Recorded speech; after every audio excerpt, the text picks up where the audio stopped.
السلام علیکم ورحمۃ اللہ وبرکاتہ۔ سوات سے ایک سوال ہے ملک پاکستان سے کہ ایک عورت کے لیے وظیفہ چاہیے جو اپنے گھر کے اندر بیٹھی ہوئی ہے اور وہ جا نہیں رہی شوہر کے گھر میں۔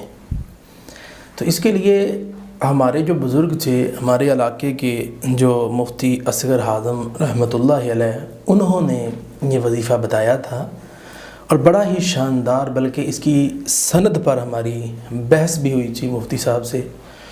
تو انہوں نے کہا تھا کہ یہ حسن درجے کی یہ روایت ہے اور یہ وظیفہ بالکل درست ہے۔ اس موقع پہ شوہر یہ پڑھ سکتا ہے۔ وہ وظیفہ کیا ہے؟ اللہم رحمتک نرجو فلا تکلنا الی انفسنا طرفۃ عین واصلح لنا شأننا کلہ لا الہ الا انت۔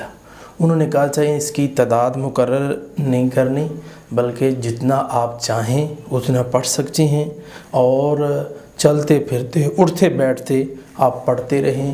جبکہ وہ شخص جو پوچھنے والا تھا وہ بڑا پریشان تھا، وہ کہہ رہا تھا کہ اس کی جو وائف ہے وہ اپنے شوہر کی باتیں لوگوں کو بتاتی ہے اور وہ بہت تنگ کر رہی ہے۔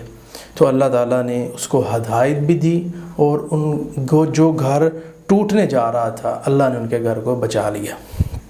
تو اس لیے جو عورتیں ناراض ہو کے چلی جاتی ہیں اور جو لوگ یا شوہر ناراض ہو کے چلا جاتا ہے تو عورت پڑھے، اور اگر عورت ناراض ہو کے چلی جاتی ہے تو پھر شوہر پڑھے۔